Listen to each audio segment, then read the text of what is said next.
Oh hey, do you remember that Halo competition I joined 2 years ago? Well, apparently they rebranded and now the competition is ruined because they allowed skeletons and vampires in it. I mean, take a look at this. It should have been a Halloween competition. I've had my share of competitive gaming, that share being severe hair loss, but I have played in competitive games before.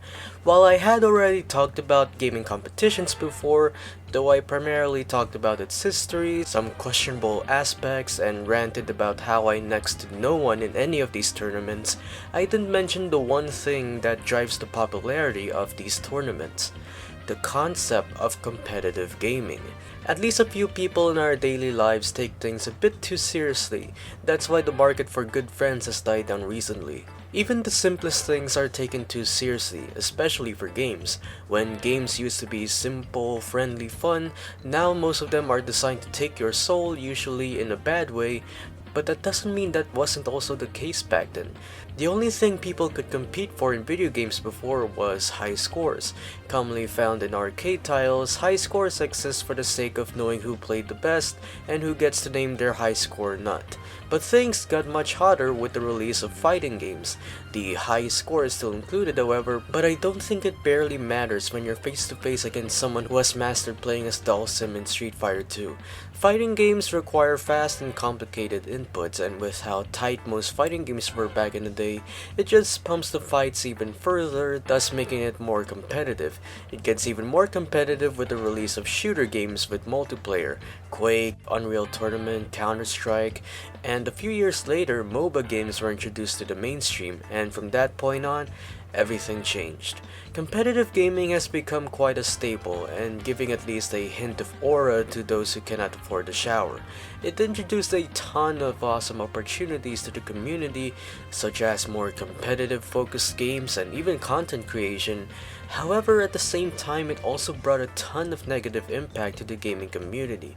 So I created a list of pros and cons of competitive gaming to see which side outweighs the other. Content is content, no matter how disgusting or blessed it is. But everyone loves seeing people be good at what they do, and video games are no exception.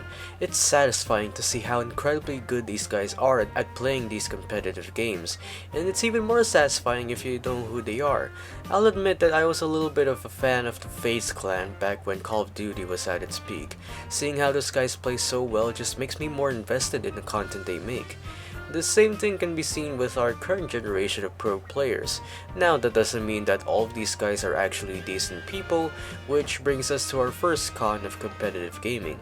Some people just love to take a piss at anything, and given how toxic the majority of competitive gamers are, it's no surprise that a lot of competitive players find themselves in controversies every few minutes. It's basically content creation in general. Some of these people rage bait because they like the attention, or they're generally that idiotic about the things around them. With that being said, it's not healthy to follow people who love dragging their ball through shards of glass left behind by an ongoing earthquake of news. Besides all that fuss, competitive gaming inspired new forms of gameplay. Moving back to MOBA games, these are basically 5v5 PvP games where you choose from a selection of characters, each having unique skills and abilities. This entire situation began with a fan-made map from Warcraft 3, which inspired a similar, albeit more popular game, which gave birth to the emergence of other similar games, which paved way to hero shooters such as Overwatch, but hero shooters technically became a thing before. But I want to include Overwatch so I can roast it for a few seconds from now, which made a Chinese developer which I do not trust create a hero shooter that's better than Overwatch. It may not sound like much, but competitive gaming does really inspire new IPs to try and innovate the standard approach to competitive gameplay, though the differences could be slightly noticeable. Despite innovations in gameplay, not everyone has the means to afford the requirements to play these games. The same can be said for the majority of AAA titles. There's too much focus on graphics when the gameplay is the most important aspect of video games. To play most modern video games, you need to be able to afford a system that can cost hundreds of dollars, which is absurd. Sure, your old system could still play some of these games, but it won't be great. Most of the time, you have to change your graphics to the lowest possible settings just to even get 60 frames per second. I played Marvel Rivals quite recently, and I really enjoyed playing the game when it actually ran. I have to wait 1 or 2 minutes after the match begins, and when I have loaded into the match, I also have to wait for the characters to load in, because all I see during this period is a bunch of floating name tags. This sucks because I genuinely want to play this game, but this just sucks the fun out of it because I can't play the game normally. So that leaves me no other option than to play, well, not you. Watching games has always felt the same, whether it's really boring or it's really fun, especially if you know and have played that game before. It's fun to watch gameplay even if you haven't played the game before. It's just nice to see what the game looks like, and given that some people are really good at a game, it's much more satisfying to see how these people pull off some really good abilities online.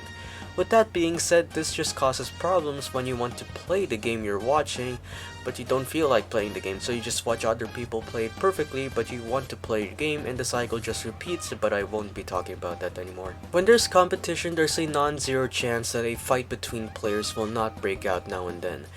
The competitive gaming scene is not the best place to hang around if you want to be a good person. The need to win and be incredibly skilled all the time just makes you less of a player and more of a loser. Especially in team games, you don't drag your members into your childish needs. They want the same thing as you, which is to win, so why are you being mean?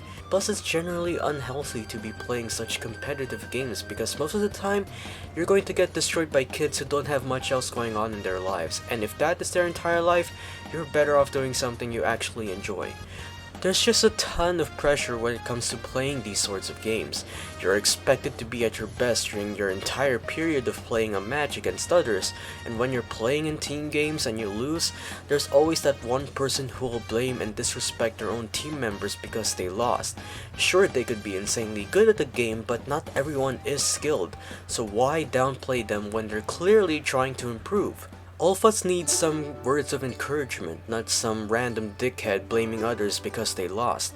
Of course, there's no telling whether the people you're playing with online are either actually bad or just straight up trolling.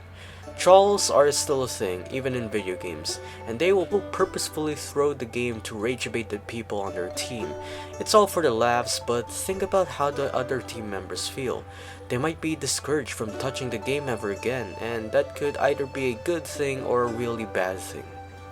What I'm trying to say is that competitive gaming can potentially be a toxic environment, but if you find the right people, it could be the perfect place to form friendships and bonds. But competitiveness generally has a toxic aura around it, and you will get mad most of the time when playing competitive games. I'm not saying competitive games are bad. They can be quite fun, especially with friends, but if they start getting too difficult to play with, then stop. Go do something else to refresh your mind. There's always a bigger fish, so try to make up your mind and decide which fish is best for you. Still, the reason why competitive gaming is bad is because you might end up looking like the average Destiny 2 player. I will never stop shitting on Destiny 2. I think LEGO Marvel Superhero still clears that game by a landslide.